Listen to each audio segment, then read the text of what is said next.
Coming up on Tech Thing, is it safe to buy a desktop PC or should you wait for Kaby Lake? Last minute shopping picks, and is there a USB cable that won't die? All that and more coming up on Tech Thing. Thank you, patrons. Without your support via patreon.com/techthing, we wouldn't be able to make the show for you every week. Join the crew that makes Tech Thing possible at patreon.com/techthing. I'm Pikachu. And I'm Patrick Norton. And this is Tech Thing, where we have something useful in every single show. At least something adorkable in this show. You like it? It's adorkable. It got ears. Pika. Just don't let Seamus see that. Okay, I won't. Because then he'll find out what... Seamus doesn't know what Pokemon are. My oldest son doesn't know what Pokemon are yet. You know, this is actually, it's an extra large in boys. Please don't let him see that. But it fits me. Because he'll be like, oh, it's so cool. It is cool. You were at the post office earlier today? Yes. Does that mean you've done all your holiday shopping and you've shipped everything? No, I'm still waiting on a bunch of shipments. Uh-oh. But I'm trying to get all my Christmas cards out, so we'll see how that goes. All right, so last week we talked about Kaby Lake laptops. They have big bumps in battery life, but does that actually hold up for desktops too? That's a big question to me. Well, it's kind of funny, right? Because we've been talking about building a new editing machine. Mm-hmm. I need a new machine at the house to go along. Basically, I need a machine that people other than me will use. Yeah. I don't want to share my desktop because I'm cruel that way. And it turns out Kaby Lake does kind of share a power consumption thing, desktops, with the laptops. Oh. Look, let me kind of bring this back. Here's the upside. My 6700K that I'm running on my primary desktop, still pretty amazing. On the downside, Kaby Lake probably not going to help much on the desktop performance hunt if you need more performance. Kyle and the HardOCP crew got a hold of an early Core i7-7700K, right? Which would be the sort of natural follow-up to the processor in my desktop. Here's the deal, right? 4-core, 8-thread CPU. Outside of media extensions, which we talked about with the laptops, for example, H.265 hardware decoding that vastly reduces the load on the CPU if you're, say, watching videos. Yeah. I'm going to quote Kyle here. I know exactly what you're thinking. Kyle forgot to change the CPUs between benchmarks. You dumb bastard. Subtle guy, Kyle. And then he says, quite frankly, that crossed my mind too. Rest assured, I did check and double check, actually more than that, all of our hardware and scores here today. Okay. Because essentially he found the performance within the statistical of marginal error, basically outside of power consumption, which is down. Kaby Lake desktop is not a big bump or much of any bump at all from Skylake for most users. Wow. Okay. One thing that is on the horizon, which, of course, the announcement is happening sort of while we're recording this, or like an hour after recording no! this. Well, perfect timing. Gosh. You know, we're getting updates like the new Horizon updates from AMD, and of course, at CES, we're going to know more about AMD Zen. Yeah, well, AMD Zen's kind of crazy, right? Because you know, a while ago, AMD just went like, we can't keep up with Intel, which is no mas. And well, Intel's been like the one that everybody goes to for, like, especially if you're building. Well, it used to be like, you know, kind of... There was a competition, back when I was in college. Back in my day. Back in her day.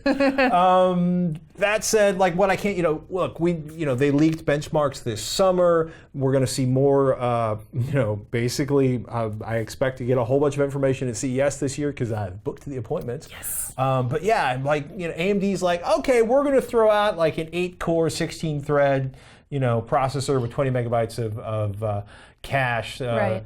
The Ryzen. And if they price it aggressively and it delivers on performance, and all of a sudden Intel has a challenger and prices will drop. Okay. I don't think they're going to drop in the first 3 months of 2017, but hey, if I'm wrong, you can be angry at me in January. If you're thinking about building a sub $1,000 system, probably the processor to go with right now is an Intel Core i5-6500. They're selling for $200. If you're a gamer, if you're not a gamer, you probably don't need 3D graphics, or if you're not sort of a gamer or a Photoshop enthusiast. Right. But basically, an AMD RX 480 or an NVIDIA GTX 1060 would be my go-tos on GPUs. For the vast majority of users, whether it's a laptop or a desktop, I'm calling 8 gigabytes. Mm-hmm.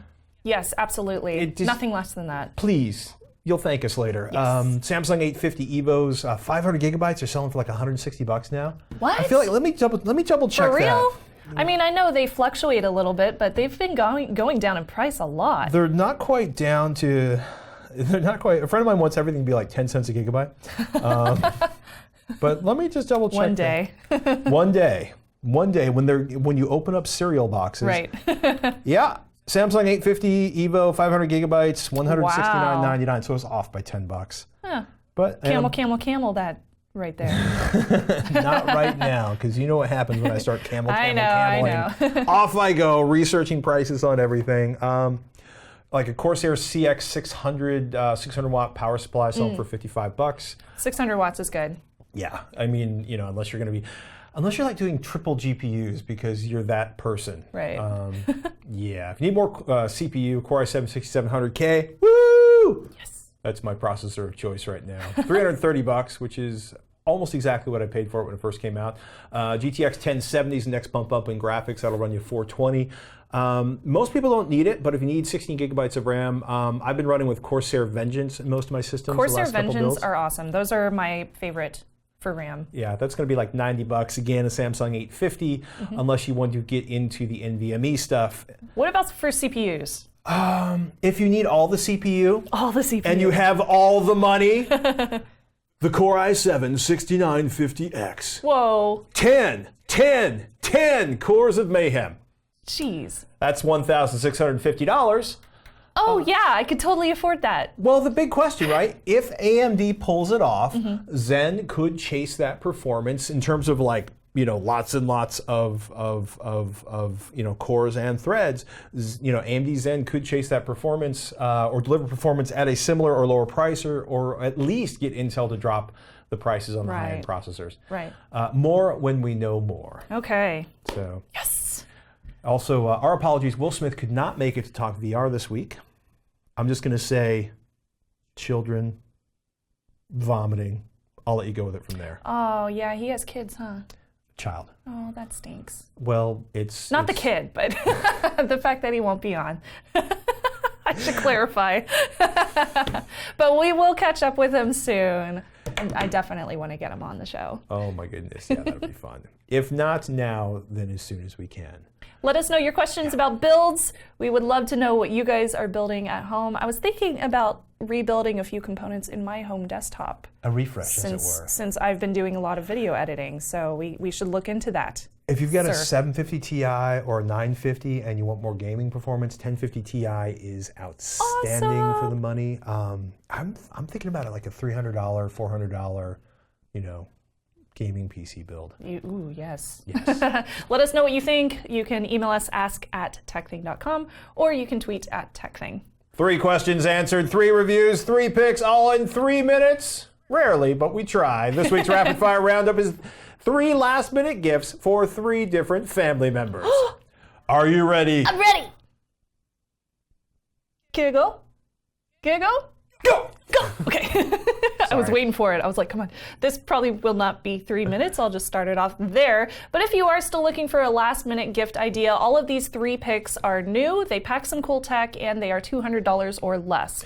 So memory. You could kind of call it budget tech. A Core i5 processor. Really? No. Bookends. No. A new tire. What? Everyone loves bookends. So the first one that I have up here is called Aera. It's a home fragrance kit. Normally, I would not review one of these things, but it is an Internet of Things device. It's a smart device for homemakers. So this one is $189 for the starting device and a little capsule of fragrance that you stick inside of it. Each of the different capsules after that is $47. Whoa. Now, you might think that's really, really expensive, and it is expensive up front. But one capsule lasts 1,400 hours or 60 days. So it constantly emits smell for 1,400 hours? It won't, well, yeah, basically. If you're constantly emitting smell for 14 hours, that's how long it would last. But since I'm not using it for 1,400 hours straight, it'll probably last longer than that. I'm laughing because I'm envisioning the Internet of Things hack, and you come home and your house smells like whatever that is times 11. Right. So it has a power button on the back, so you power it up. There's 10 different settings, and you can hear it go on right there, and I probably just got a bunch of scent in my face just now, but when it comes on to refresh the room, it kind of hums. It has settings between 1 to 10 that you can change up at the top, and there's a little eject button so you can push out the fragrance and put a new one in if you would like. And again, those are $47 each. Whoa. Now it connects as an Internet of Things device, so you can schedule on times, you can turn it on and off from your phone or whatever you want. You can change the strength in the app. You can control multiple Aera devices if you wanted to. The app is stupid simple to use, which is great.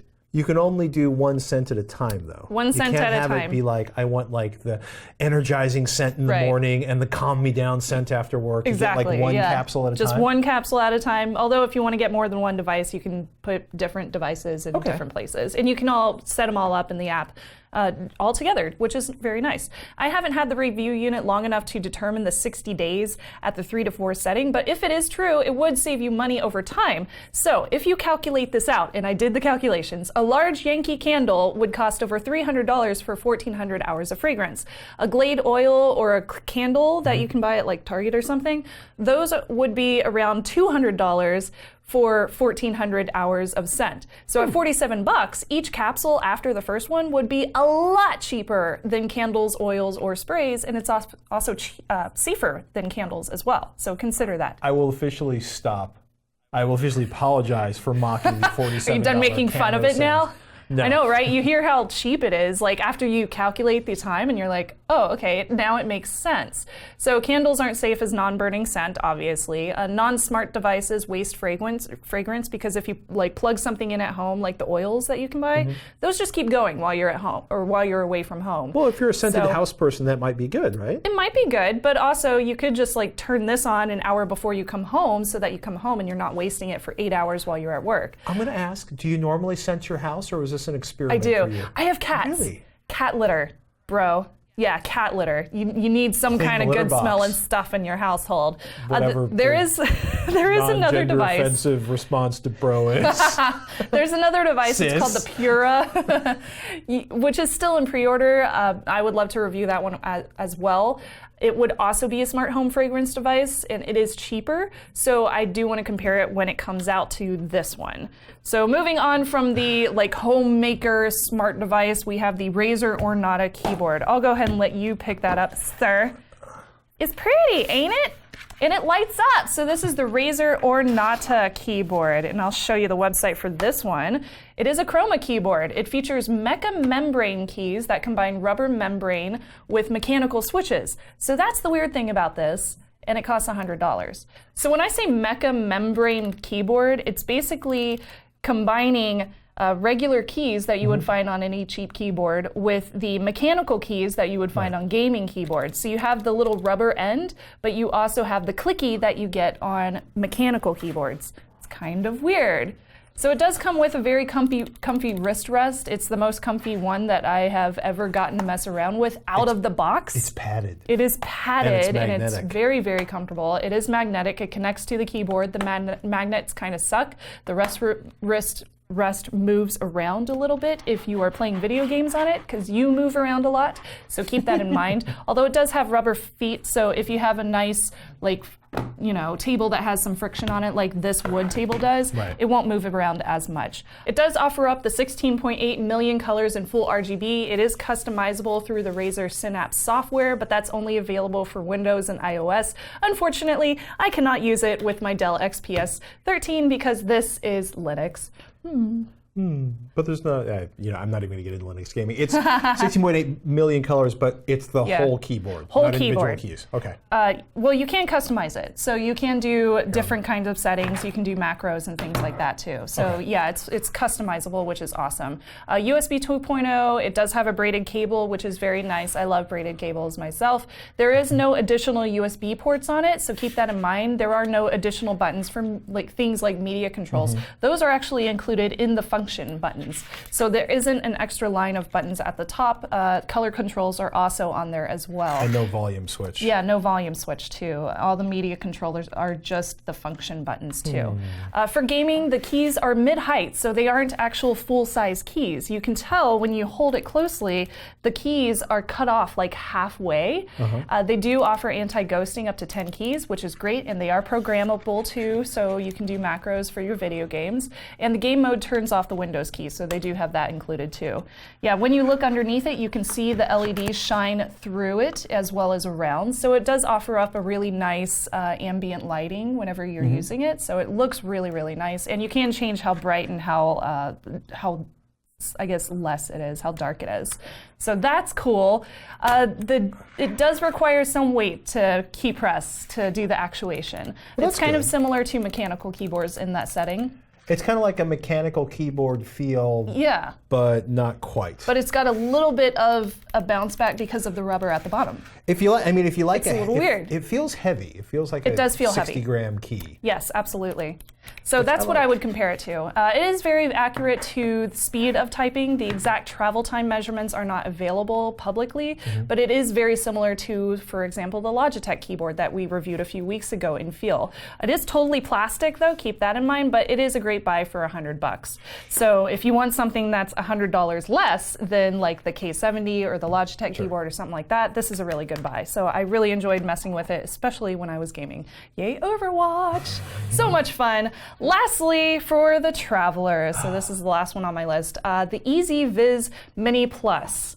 I'm going to pull this up for you. I was like, I knew they were around here somewhere. They're magnetic. You can hold that one. I'll hold this one. So am I supposed to leave these at home when I travel, or am I supposed to travel with these? You leave them at home. Okay. So this is the Mini Plus. It MSRPs for about $100. It's 1080p video, so it is a live camera. I'm going to turn off the Aera 2000 because it's talking to us. But yeah, this is a live camera for indoor use only. It does not work outdoors, so it's not weatherproof. It gives you 135 degrees of viewing, so it's a nice wide angle lens. It does have a night vision, and it's my favorite for two-way audio because it's excellent whenever you open up the app and you want to talk to somebody because it has its own microphone too, so you can actually talk to your cats when you're away. This is something that Canary is lacking, and Canary is the one that I have at home that I purchased myself. So I really like that about this one. And it's $100 less than the Canary. So keep that in mind. So this sends video to your phone through the app or through a computer, through the website. There are two-way audio. It's loud and clear. It's automatically detecting your voice as you talk, so you don't have to press down on a button to talk to people like you would on an actual walkie-talkie. It does come with screws, or you can simply set it somewhere because it does have a nice rubber foot to it. Or if you want to, you can also stick it on something magnetic, like your refrigerator, because it is also magnetic. So don't stick it on your computer. Keep that in mind too. There are motion detection notifications. Those work quite well. And my favorite part, IFTTT integration. Nice. So you can use this with Echo, or if you wanted to, when you're coming home or when you're leaving, you can turn it on and off because it'll signal to your Android device. When your Android device leaves the wireless network, it'll turn this off or turn it back on. Do I have to pay a monthly fee to use it over the interwebs? Well, you can view your live stream and you can save all of your video files to a micro SD card, which is in here. It's included for an extra $20, or you can just buy your own. Otherwise, yes, you would have to pay an additional fee. Okay. So it is wireless. It does work on 5 or 2.4 G, obviously. And then the cloud video storage costs around $6 a month or $60 per year for 7-day storage, and then it goes up from there. So the price does increase. So this one was the EZViz Mini Plus for $100. And then the other one that you're holding, that one is called the Mini O. And this is a baby monitor, 720p, 111 degrees lens, so not as wide as this one. It does also have the night vision and the two-way audio, but the difference is the two-way audio on this one only works whenever you hold down a speaker icon in the app. So you have to hold down on the app for you to actually talk to somebody, but you can hear the audio whenever you want. It seems like every other security camera It pretty much is. They're just, marketing it as a baby monitor. So this one is also magnetic on the bottom, or you can screw it in somewhere, or just set it down somewhere. It doesn't matter. But it also only works on 2.4. It does not work on 5 wireless. So keep that in mind as well. Otherwise, it's generally the same functionality as the Plus, but this one is $80, so it's about $20 cheaper. Both of them I found are pretty nice and stiff, so you can stick them like straight up and down like that, or you can set them upwards if you want to sit on top of like a bookcase, and it sets very easily. So yeah, all different types of tech for all your peoples, and all of these are generally quite new if you're looking for something cool for anybody in your family. There you go. Yay! Got some pics you want to share? Email ask@techthing.com and we will share them with the crew. Got a question? Curious to see us review something on the show? Got a tip or an idea? Fire them on out. We told you about ask@techthing.com, or you can tweet @techthing, @snubs, or @Patrick Norton. And hey, if you want to be part of the crew that makes TechThing possible, please contribute to the show at patreon.com/techthing. Just $1 will make a difference. You'll support the show, and you'll get access to our patron-only stuff at patreon.com/techthing. And hey, thank you for your patronage. You make the show possible. If you can't donate, we totally understand. Send in those emails, and if you could spare a moment or two to give our video a thumbs up on YouTube, like our Facebook page, or review us on iTunes or your favorite podcatcher, we would really appreciate it. It all helps. Thank you so much for supporting TechThing, no matter how you do it. We got a question from Josh, who is having USB cable trouble. He says, I have tried cheap cables, expensive cables, Monoprice, and Amazon Basics, and with time and use, the amperage coming from the cable drops. I've replaced cable after cable, and the cycle repeats. Is there any way to predict the lifespan of these, or do I just need to keep a stash of cheap cables and replace as needed? Thanks, and keep up the great work, from Josh. Thank you, Josh. I'm voting stash. Yeah, TLDR, we both keep stashes of cables. Woohoo! Man, so many cables in my life. I know, right? Okay, if it's all the brands, right, and you're using the same high-quality USB power supply, and swapping in a new cable fixes the amperage charging speed. And I mention this because a lot of power supplies, like that $2 USB power supply that you bought off of Amazon for $2, or that's like sold for $5 at the Quickie Mart when you're picking up gasoline, are less than awesome and die out quick and often don't deliver the rated amperage. So if your USB power supply is good and the cables keep dying, it's got to be you. No. Okay, I'm half kidding, but what I've noticed, anecdotal evidence, is some folks seem to use the USB cable that came in the box for years until they get a new phone. That's me. Sometimes that's you. I mean, how many Cables? Plugs? GoPro cables have you gone through? 1. Really? Yeah. I thought you were on like your 3rd. I must be Maybe confused. Darren is. Maybe Darren is. Okay, so you get my point here, right? Some folks, right, use the cable that came in the box until they get a new GoPro. Other folks go through one every few months. Yep. Which is why I usually have 2 lightning cables and 2 micro USB cables in my bag at all times. Yes. The one that kind of lives on my shoulders. And I keep a dedicated cable at work, in the charger at home, and one in the car. It's much easier on the cable than using one cable for all the things in all the places. Because I do some of that too. a lot of what tears apart cables isn't really so much being used. Yeah. It's being pulled in and out and moved from place to place and wrapped up really, really tightly. So Right. Cable 101, which you might already be doing, do you always pull it out by the body of the plug, not the cable itself? Do not yank on the cable. Pull it out by the body of the plug. Are any of your USB ports damaged or seriously tight? Yeah. This is one friend of mine was like, every time I do it, I shove it in here and it stops. Well, stop using the broken port. Sorry. Do you use your cables in a car stereo or some other situation where the cable bends at a sharp angle all the time? That is really bad for the cable. Do you loosely coil the cable, or do you wrap it as tight as you can with lots of sharp bends? You may be noticing we keep coming back on kind of like this, where the cable meets the, I think we had like, here's an older anchor next to one of the It's newer that ones. little section between the piece that goes in the port and the cable itself, because that section right there is delicate. Yes. And it's funny, these are like, 22, 24 gauge. I've heard some going as high as 18 gauge. People are like, I need the thicker wire. But the funny thing is sometimes the thicker copper makes it less friendly to bending. But generally speaking, you want sort of the longest possible radius on the joint coming out of the plug. Fancy Kevlar cables sound really, really cool, but it's where the cable and the plug come together, or the plug itself, that seems to create the problem. Yeah. In my experience, Apple cables really suck for this. There's like a sharp angle, weak protection. I never buy their Lightning cables because, they're also really, really expensive. In many cases, cables have kind of really borderline copper sizing in terms of the gauge of the wire. As in a gauge or two smaller than what you want will get you voltage drops with cables longer than a meter or two, which sounds really, really vague, but I don't want to get deep into sort of American standard wire gauges. Yay, science!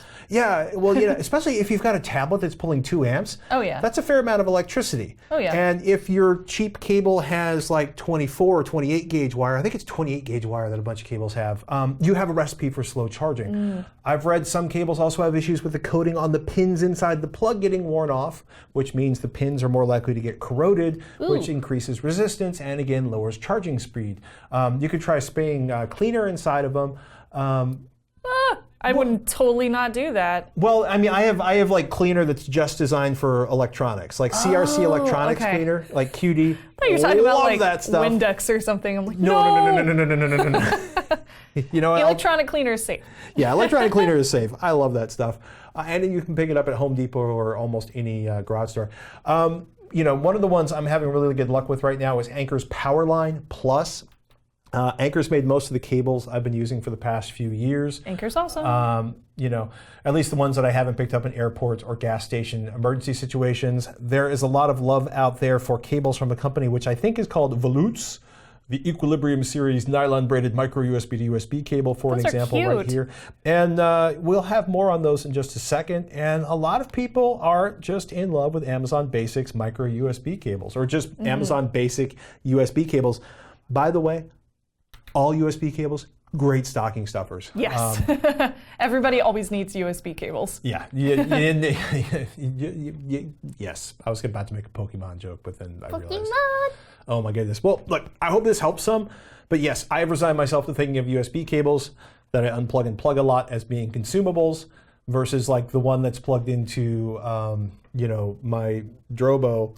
I'm on the same cable since the machine got installed. I've also unplugged it twice. And, the same thing for it. Look, just before I go into a long thing, the more you use the cables, the more likely they are to fall apart. Right. And not all cables are created equal, and not all expensive cables are particularly good. And just because it's thick doesn't mean it actually has decent copper inside of it. Good point. By the way, Josh says, quote, my experience with the Amazon Basics cables were less than stellar. It lasted far below average duration, but worked great while the power lasted. And he says, as an FYI, I picked up the 5-pack of the Volutes, and my initial impression is that these cables seem pretty bomb-proof, and I had no issues with my case. I'll be sure to let you know if and when they fail, just to have a mean time between failure point of reference. So keep us posted, Josh. Yes, thank you so much, Josh. And if you guys have any questions about cables in particular, email those to ask@techthing.com, or you can reach out to Patrick, our awesomely cool USB cable guy, about your questions on Twitter. He is @PatrickNorton. I'm that guy killing cables. Yep. I'm sorry. So sorry. Speaking of cables, if you need new HDMI cables or something under the tree, John's question will help. He says, from watching Patrick online over the years, I have learned that a cheap HDMI cable is as good as a very expensive one, but I don't know what the version 1.3 or version 1.4 or version 2.0 is all about. In the future, I will get a 4K TV and this player upscales to 4K, but at the moment, I am just using it for DVD, Blu-ray, and want to start using the 3D feature with my TV. Can you advise me what type or version of HDMI cable to go for? And maybe explain the difference and benefits of each one. Thanks, from John. This is a great question. How have we not explained this yet? Well, we've talked about it some. A little bit, but we've never done a segment on it. HDR. Okay, so sorry, I'm jumping ahead. It's all good. It's all good. It's very exciting. It's a very cable-y week for me. Cables. Look, for all your future-proof HDMI cable needs, at least until the next HDMI spec gets finished and dropped out, you use what Robert Heron and I have in our home theater rigs. Bam. Amazon Basics high-speed HDMI cable. Oh, look, it's Amazon Basics again. Well, yeah, it's 6 feet, it's a 2-pack, it's $11.98. I will say, if you can find, if you have a bunch of stuff stacked up in your home theater, the 3 feet versions are really nice because you don't end up with like huge mounds of cable to coil up and deal with cable management. 3 feet are awesome. But literally, 2 6-foot cables for $11.98. By the way, the 10 packs, the 2 10-pack cable, out of stock. Oh. So you might want to buy now if you need cables for later this month. Okay. Yeah, I love short cables. If you want to geek out a bit, pretty much all HDMI is backwards compatible, all the HDMI cables. The current super duper spec is HDMI 2.0B, which pretty much is the exact same thing as HDMI 2.0A, which added HDR video static metadata support to HDMI 2.0. HDMI 2.0 offers increased bandwidth of 18 gigabits per second, which is all you need for 4K 60 hertz Rec 2020 video, up to 32 audio channels at like 1,536 1,536 kilohertz audio sample frequency. Dual video streams to multiple users on the same screen, up to 4 audio streams, 4.2.0 Chroma subsampling, 25 frames per second, 3D formats, 21 by 9 dynamic. What? Sorry, I'm like reading a Wikipedia entry. Me. Well, yeah, but that's just the point, right? The reality is just buy an HDMI 2.0B cable from a reputable manufacturer. But but this is all of the selling HDMI 2.0, which was a big jump. But for most of it, it doesn't really matter. You might want dynamic synchronization of video and audio streams, HEAAC, DRA audio standards, improved 3D capability, and additional CEC functions. But yeah, Yay. Amazon Basics. Just go with the Amazon's Basics, yo. 2 for $12. Yeah. Well, I mean, you're looking at a product with 6,921 customer reviews and 4.7 out of 5 stars. So what you're saying is go with Amazon Basics. Just get the Amazon Basics cable. Yeah, they're the only advantage for, if you don't have a 4K HDR television, there's probably no advantage whatsoever. Okay, cool. But the nice thing is they're cheap. They work with all the specs until the next one comes out, and we'll talk about that when it arrives. All right. Just saying. Oh my goodness. Well, I think that about wraps up this episode of Tech Thing. But first, Patrick. Remember, I have a really cool analog pick this week. I got to do something really cool for my birthday last month. You went on a house tour? Yeah, kind of. So remember, guys, put down your phone, step away from the screen, close the laptop, and do something analog now and then. Like my choice this year, tour the Winchester Mystery House. Oh my gosh, this place is not only absolutely gorgeous, but also slightly creepy. It is really, really cool. Well, the Winchester heiress was told that as long as the house was being built, she wouldn't die. Yeah. So she had people building stuff on that house for decades. There are legit stairs that go to nowhere, although that was caused by an earthquake. There is also a door that goes out the second floor out to nothing. So if you step out, you would fall to the ground. The Winchester Mystery and the occasional death house. There are windows that look out to other rooms. There are hallways that just circle each other and go back and forth. There are very teeny tiny steps because apparently she was like 4 feet tall. So there is some really interesting stuff there. You may not be, it's really cool. It's really weird. Cool. It is so weird. And it will kind of creep you out, especially if you go on a night tour, which I haven't done yet, but oh my gosh, my friend highly recommends. So that's my pick, Winchester Mystery House. We want to hear your analog pick. Send them in to ask@techthing.com or tweet at techthing or post on facebook.com/techthing. Gotta put on my little boy hoodie. Were you catching Pokemon while you were at the Winchester Mystery House? Imagine what I tried. There weren't many. Really? They were just commons. Just commons. Yeah. So cold. Pika. So cold. With that, ladies and gentlemen, I'm Patrick Norton. I'm Shannon Morse. We'll see you next week on Tech Thing. Pikachu.